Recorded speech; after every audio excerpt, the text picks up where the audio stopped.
Estamos aqui com o Chico D'Angelo, deputado federal pelo PDT. Chico, bem-vindo ao cafezinho. Obrigado. Chico, vamos começar falando sobre o Bolsonaro, né? Que recentemente, ontem, se eu não me engano, ele levou um humorista lá para frente do Palácio do Planalto para fazer chacota com jornalistas.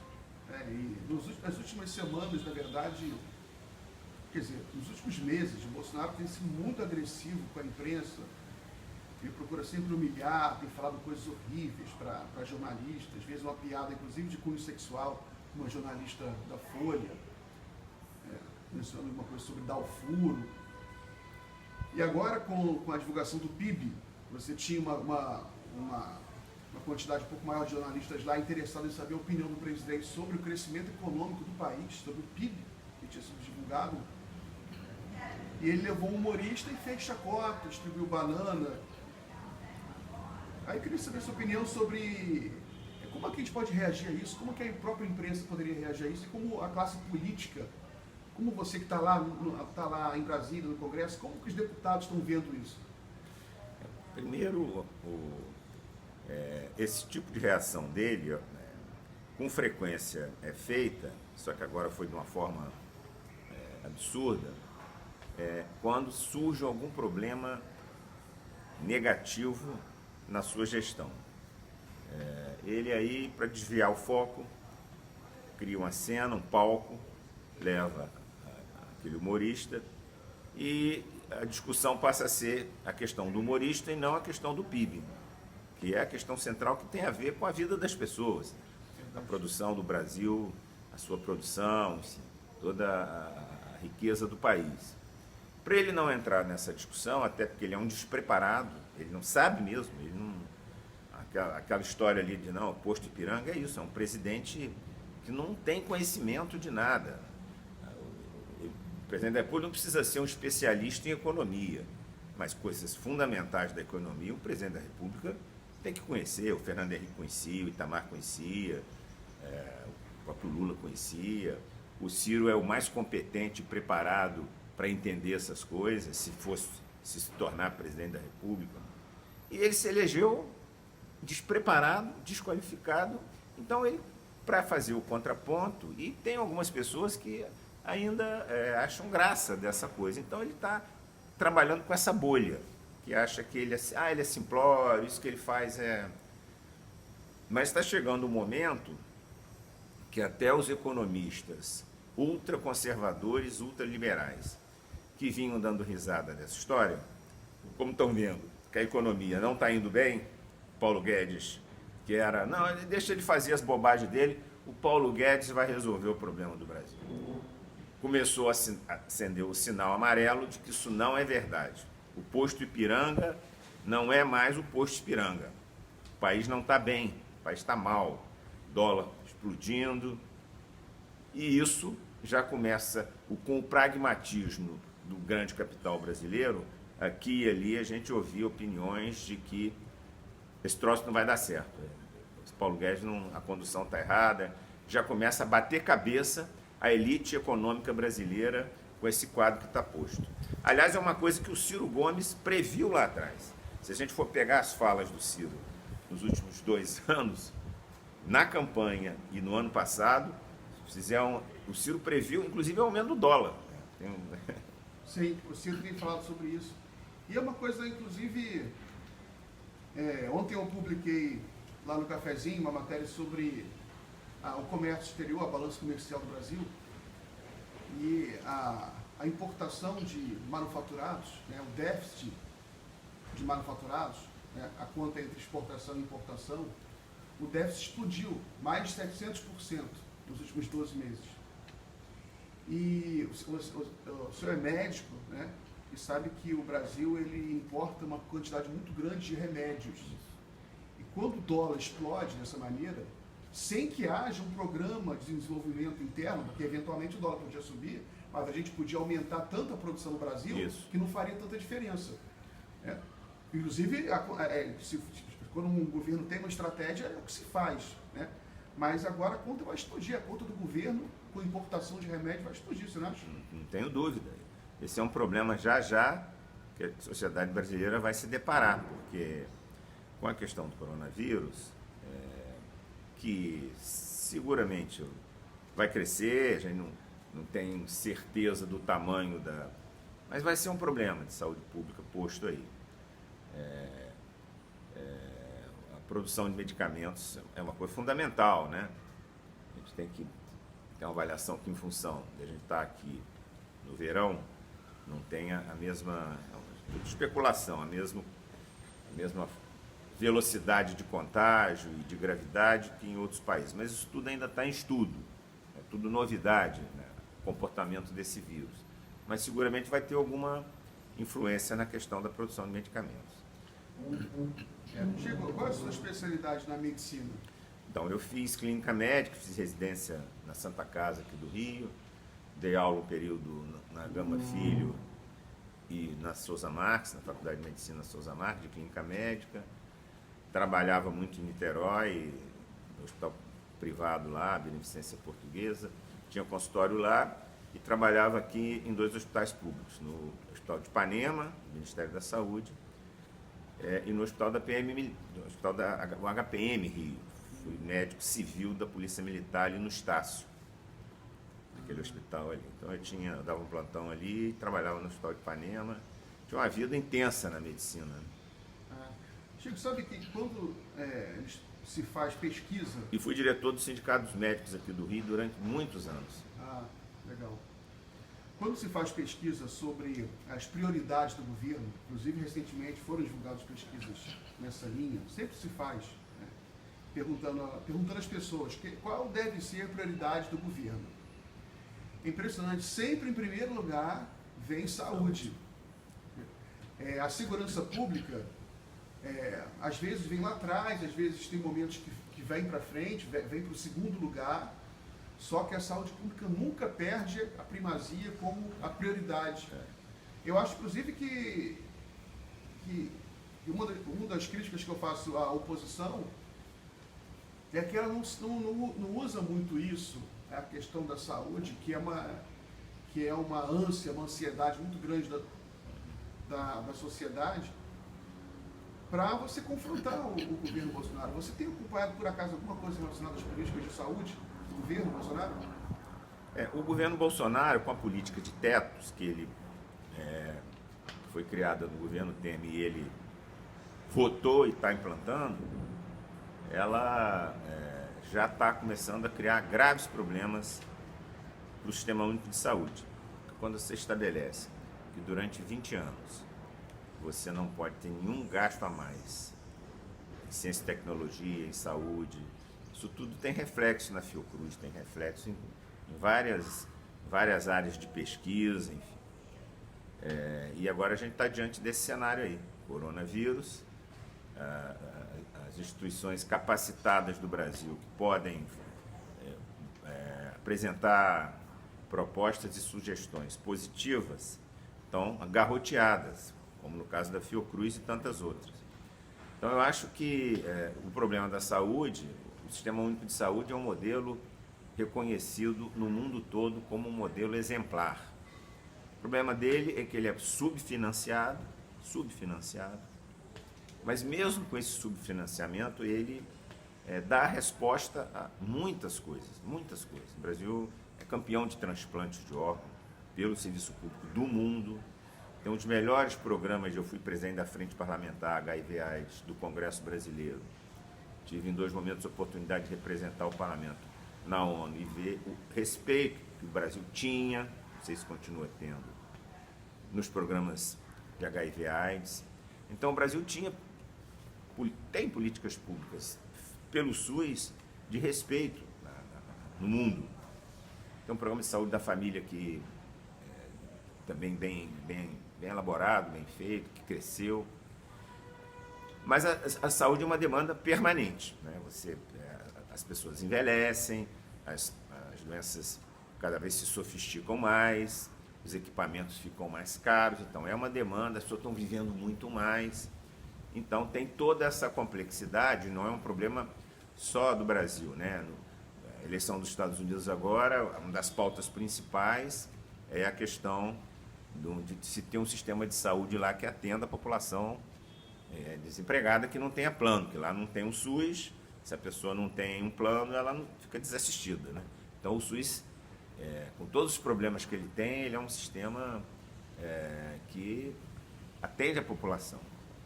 Chico, uma coisa que eu penso é que o sistema de saúde brasileiro, que ele poderia ser muito melhor se fosse conectado a uma estratégia para produzir remédios aqui no Brasil, né? Porque esse custo, todo esse custo com importação de remédios poderia ser transladado para o investimento em pesquisa no Brasil, para a melhora do sistema. Isso também é uma coisa que as pessoas não pensam muito, né? Sem dúvida. No caso das vacinas, por exemplo, o Brasil tem um sistema vacinal e produz excelente. Isso que é feito nessa área específica de vacina poderia ser feito e tem como fazer. O Brasil tem capacidade técnica na produção de medicamentos. Aí tem muitos interesses econômicos, Miguel, por trás, né? Disputas econômicas no mercado de medicamentos que tentam competir com a produção nacional, né? Então eu acho que isso é uma decisão política, né? Que você tem que tomar para beneficiar o conjunto da população. Acho que nos últimos 4 anos aí a gente vem tendo retrocessos nessas políticas públicas de expansão, de produção de medicamento, de vacina, fruto da política de teto e de visões de mundo que privilegiam e acham que o Estado não tem que ter nada, o Estado mínimo. Do governo Temer para cá, a política era, não, onde tem Estado, vamos privatizar, E a gente sabe que na hora que as coisas surgem com força, por exemplo, o poder público tem um papel no mundo todo, né? A Inglaterra é assim, o papel do Estado para enfrentar esses problemas é muito forte com as universidades, com as pesquisas. Então, o Brasil, eu diria que está retrocedendo nessas políticas exitosas na área da saúde. Tem também a questão das máquinas, né? Os equipamentos hospitalares e usados também em clínicas. Quase tudo são importados. Quase tudo importado. Então isso também é uma coisa que, se houvesse uma política pública para você, pelo menos, aumentar a produção nacional, aqui, né? Você começa fazendo uma peça, engenharia reversa. Gera emprego, renda, qualifica. E acaba tirando um pouco da carga, né, do balanço de pagamento e do Estado. Isso. Chico, sabia que uma vez eu li uma matéria sobre a indústria química e médica americana? É impressionante que os principais acionistas e proprietários de fabricantes de remédios dos Estados Unidos são também fabricantes de armas dos Estados Unidos. São grandes grupos, conglomerados financeiros, que eles produzem também material químico, tanto para a saúde pública quanto para a guerra. Né? E tudo é interessante, porque na realidade você vê a sinergia, né? No caso para o mal, mas enfim, é uma sinergia entre o Estado americano, né? E a indústria química. E a maneira, na realidade, essa coisa do Estado mínimo é uma enganação. Aliás, ontem teve uma frase do Rodrigo Maia que repercutiu muito. Ele, que é um defensor do mercado, né? Acho até que ele vem fazendo um papel importante na condução da presidência da casa.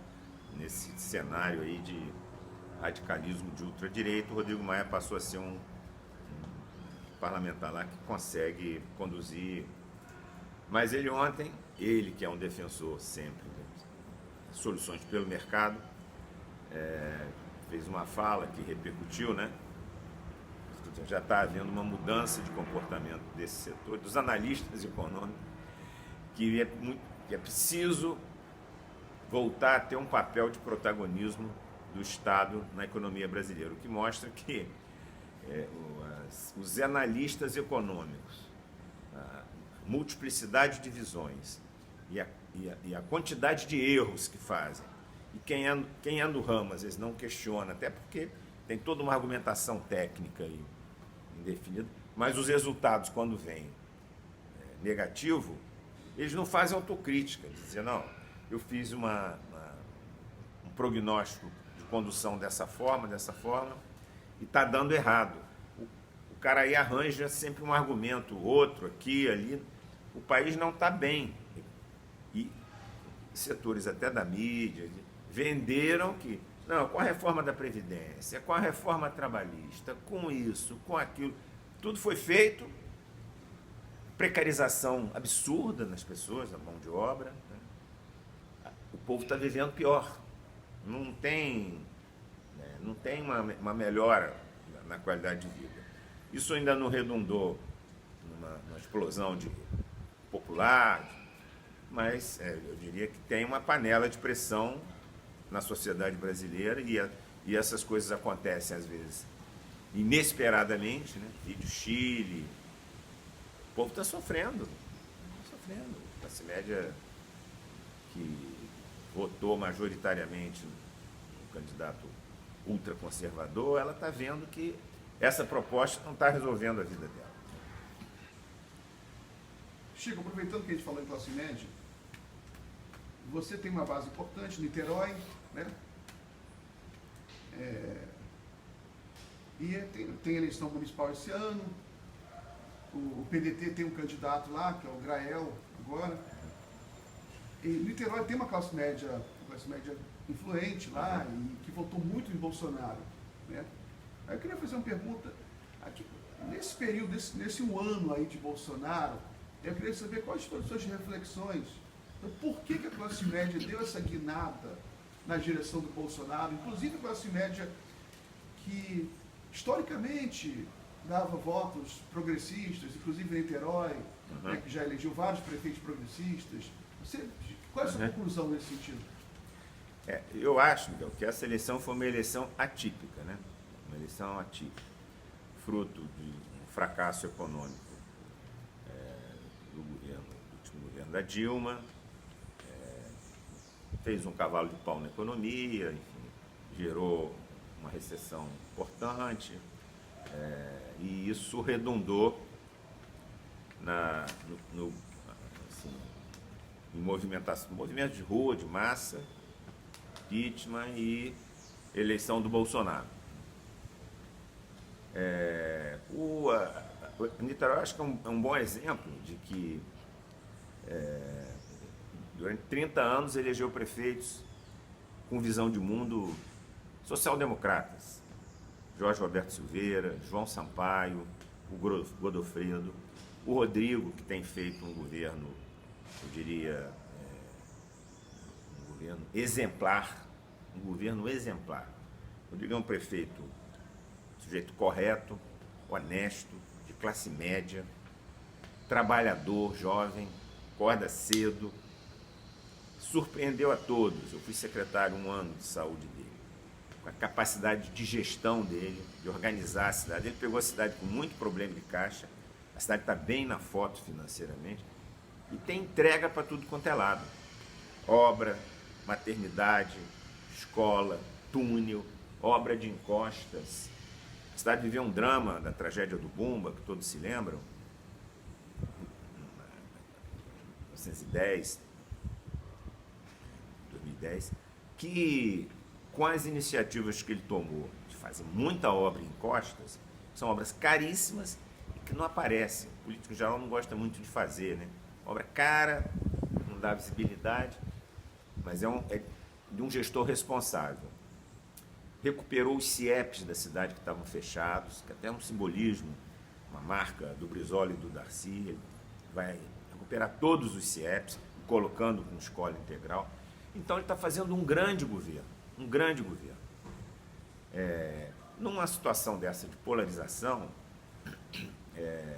a gente sabe que eleição municipal tem as suas questões específicas, né? Eu não acredito que o que ocorreu no passado, na eleição de Bolsonaro, no país e também em Niterói, um grande número de eleitores da cidade fazerem uma opção pelo Bolsonaro, a eleição municipal, o eleitor quer saber muito, minha rua asfaltou, foi feito o túnel, foi feito a obra na creche, e isso ele está fazendo. Muita entrega, muita entrega, muita entrega. As prefeituras do entorno, você vê o Rio de Janeiro.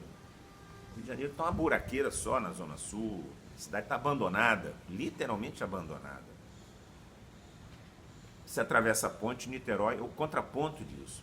Na área da cultura, nossa, Niterói, hoje os artistas do Rio querem ir para Niterói, porque Niterói, a cultura está pujando, está uma coisa... O prefeito investiu no carnaval, diferente do Eduardo Paes, que é uma festa popular, que gera renda, emprego na cidade. O Crivella, né?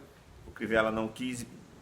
O Rodrigo Neves apostou recurso na Viradouro e até a Viradouro virou campeão do carnaval. Isso tem um reflexo na cidade. Melhor autoestima da cidade, as pessoas estão alegres, a cidade está limpa, arrumada. Quem vai a Niterói vê assim, o contraponto das outras cidades do Grande Rio. Eles costumam dizer que é um ponto fora da curva, Niterói. Então, eu acho que com esse cenário, e ele conseguiu, com a sua habilidade e competência, fechar um arco de alianças aí. Então, a gente participou da adesão do PSB.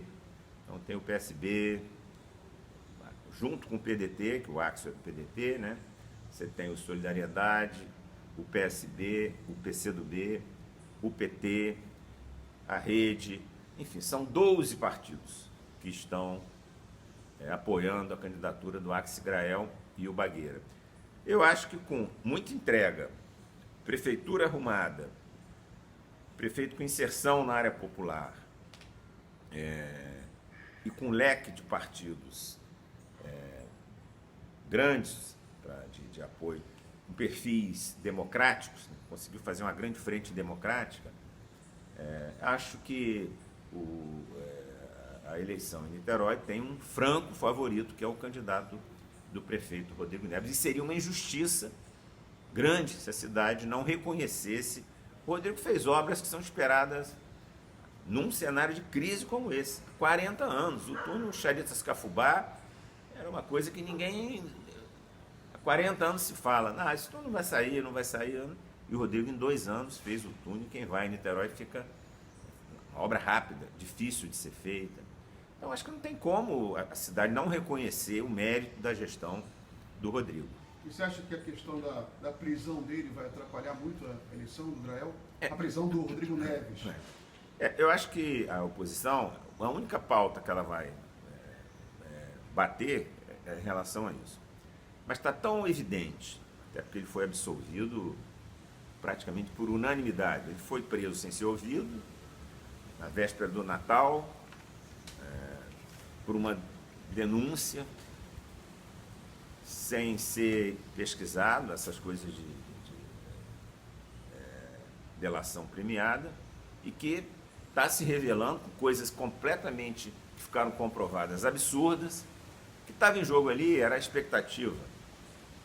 A cidade está bem, o prefeito está fazendo um bom governo, vamos interromper isso, vamos fazer eleição daqui a 6 meses, para a gente... Estava no boom do bolsonarismo, o Bolsonaro tinha acabado de ganhar a eleição, vamos lançar um candidato do Bolsonaro aqui e vamos tomar essa prefeitura na mão grande. Essa, ao fim e ao cabo, era a estratégia. Só que a primeira derrota deles que não teria obrigatoriamente que ter eleição em 6 meses. E logo depois veio o escândalo do Flávio Bolsonaro aqui na Alerj, na questão das rachadinhas, né, do gabinete dele, do Queiroz.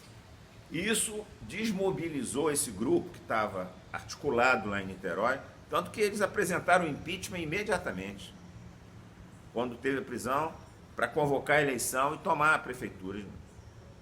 O Rodrigo foi solto, praticamente todos os desembargadores concordaram que a prisão dele não foi uma coisa justa. Ele foi solto e voltou a governar. E está fazendo um governo ainda melhor do que estava fazendo. Vai ser o último ano de de muita entrega na cidade. Então, é um cara que tem liga com o povo, prioriza os mais necessitados, e é uma pessoa do bem. Quando digo uma pessoa do bem, fica difícil. O cara é classe média, não tem riqueza, vasculharam a vida dele toda, não tem dinheiro fora, não tem nada.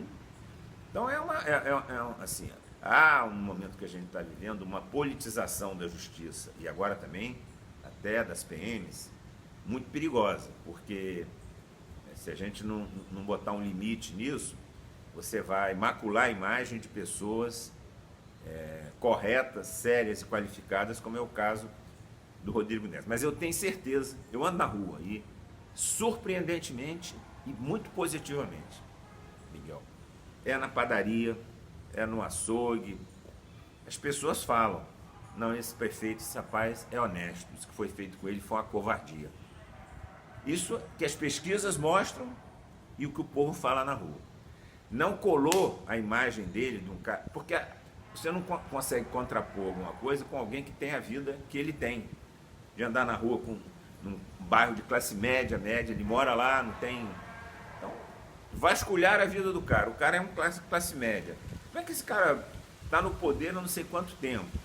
Então, assim, aquilo ali foi o seguinte, é um político jovem, competente, com futuro. Vamos ter que encerrar essa carreira desse rapaz. Esse rapaz pode ir longe. O que ocorreu com o Rodrigo foi isso aí. Maravilha. Chico, vamos falar um pouco aqui do Rio de Janeiro, a capital. Uhum. A gente já tem algum quadro mais ou menos se definindo. O PDT deve ter a Marta Rocha como candidata. Aparentemente o PSB também já está fechado com o PDT aqui no Rio. Pelo que a gente tem visto, está praticamente fechado. Até porque essas alianças entre o PSB e o PDT estão se acelerando do Brasil afora. Já em outras cidades, já foi em São Paulo, já foi fechado. O Antônio Neto do PDT vai ser vice do Márcio França. Já ouvimos falar que em Porto Alegre também o PSB definiu apoio a Juliana Brizola. Em Recife ainda não está definido, mas, enfim, essa parceria está acelerando. Niterói, você mencionou. Né? Enfim, mas vamos falar da Prefeitura aqui do Rio. Você acha que Marta Rocha ela tem chance? Olha, eu acho que a Marta Rocha ela pode ser uma grande surpresa nessa eleição, por vários motivos. Primeiro que ela já largou na primeira pesquisa feita com um patamar empatada com o Crivella, com toda a máquina, com toda... Tem dois candidatos que têm recall de campanhas anteriores, o Freixo e o Eduardo Paes, Eduardo em primeiro e o Freixo em segundo, mas ela não tem nenhuma... traz nada de candidatura majoritária dela da última eleição. E isso a gente sabe que é muito importante. Ela tem um nome leve, é mulher, tem um legado aí de boa experiência numa área que a população preza muito, que é a questão da segurança pública, mas de uma forma republicana, né, trabalhando esse tema de uma forma séria. E o PDT, eu tenho falado isso, eu acho que o PDT, muito em função da figura do Ciro, está se tornando uma referência. Não é à toa que já teve aqui no estado do Rio uma votação do primeiro turno expressiva, né? Aqui na cidade, inclusive. O Ciro Gomes foi segundo colocado aqui no Rio de Janeiro. Sim, teve quase 20%. Segundo colocado. Ganhou do Haddad aqui no Rio de Janeiro. Quase o dobro dos votos. Muito mais votos. Acho que ele é um grande cabo eleitoral, estou convencido disso. Onde ele vai debater com jovem, com plenário, ele muito inteligente, muito preparado, muito conhecedor dos problemas do Brasil. E eu acho que as pessoas estão começando assim a querer fazer uma mudança radical de um presidente completamente desqualificado e despreparado, que foi o que aconteceu na última eleição, coisa até meio surpreendente, que o fato dele ser despreparado deu voto para ele. Não, ele é igual a gente, as consequências estão vindo. De escolher alguém com o preparo, com a qualificação, com a formação e com a experiência administrativa no Ceará, em Sobral, exitosa em todas as áreas, que é o Ciro Gomes. Então eu acho que aqui no Rio, a candidatura da Marta, a figura do Ciro pode ajudar muito a impulsionar essa candidatura dela. Além da própria figura dela, que é uma candidata leve.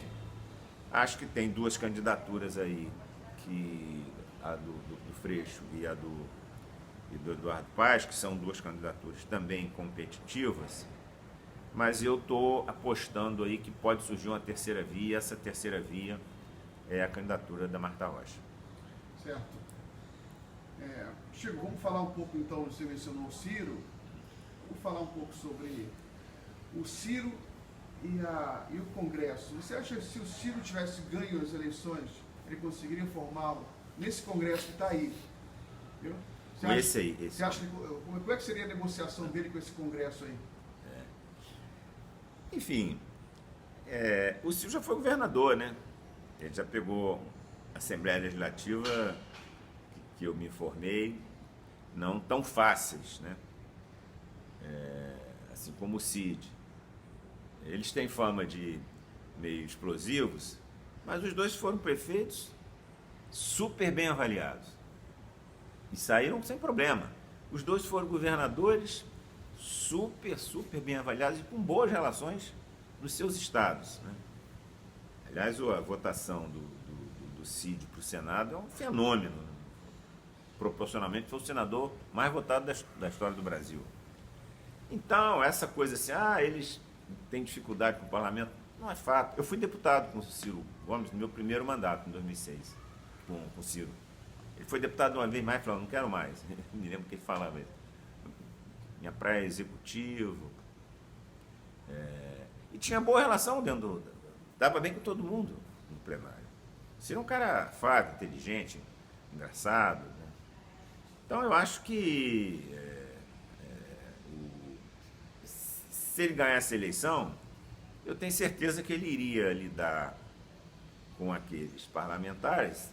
Evidente que tem uma minoria lá, realmente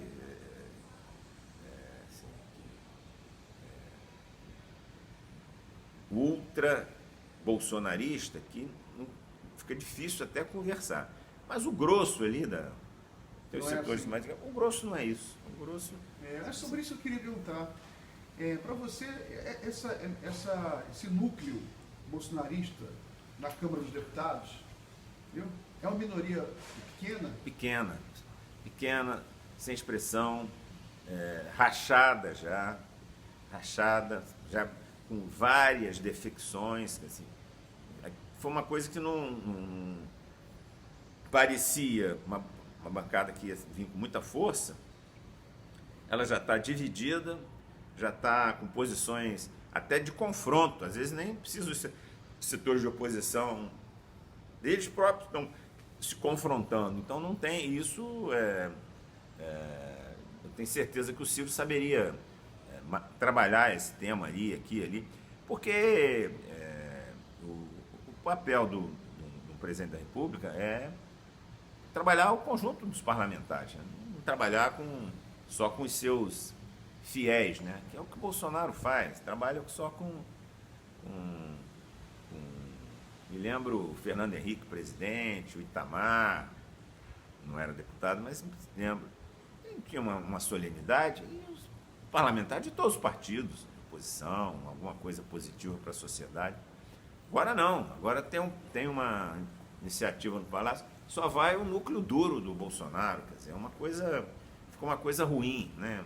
Meio que, acho que o problema para as Forças Armadas militarizou demais o seu gabinete, as Forças Armadas que são respeitadas por todo o povo brasileiro, ele colocando ali, bem ou mal, o governo dele, indo mal como está em várias áreas, acaba tendo reflexo nas Forças Armadas. E a gente já começa a perceber que alguns generais de peso das Forças Armadas, que preservam a imagem das Forças Armadas já começam a ficar preocupados com essa questão, que começa a misturar as coisas, as maluquices do governo Bolsonaro com as Forças Armadas, que são uma coisa do país, não são do governo Bolsonaro.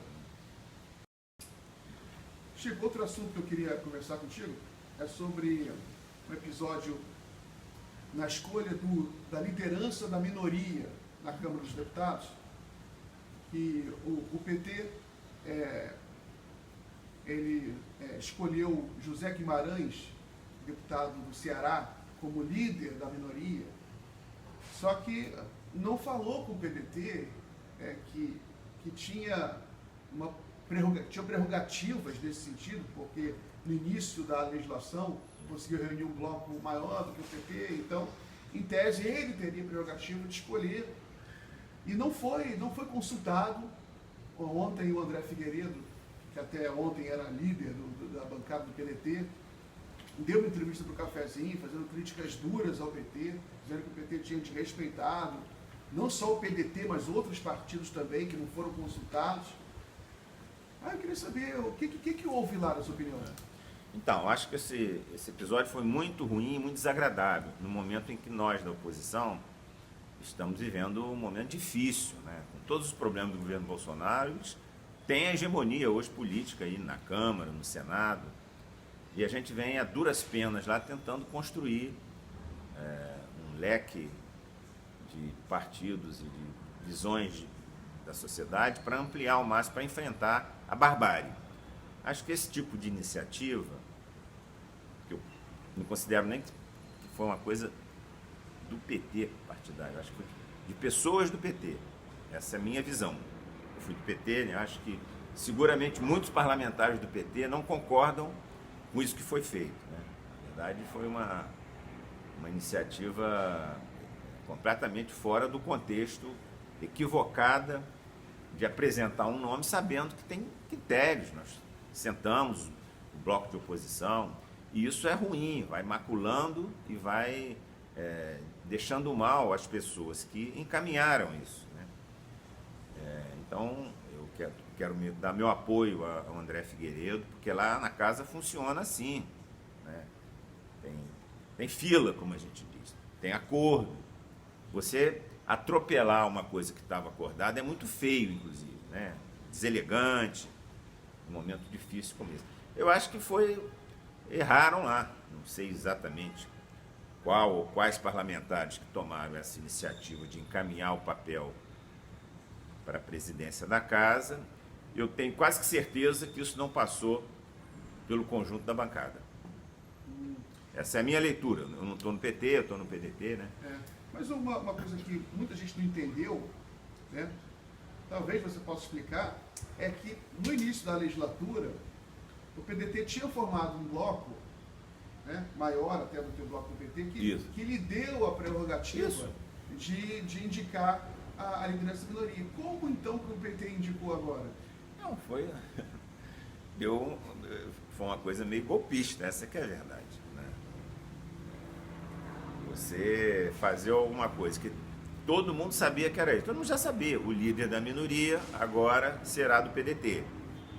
E aí soltam um papel assinado por um parlamentar que vai para a presidência da casa, e aí gira um burburinho, tanto que nem o presidente da casa sabe que tem esses protocolos de acordos na oposição. Então, assim, muito ruim, o que aconteceu, muito ruim. No momento que a gente está discutindo aí unidade das forças democráticas, um detalhe desse macula por problemas menores de espaço na liderança. Ficou feio, eu acho.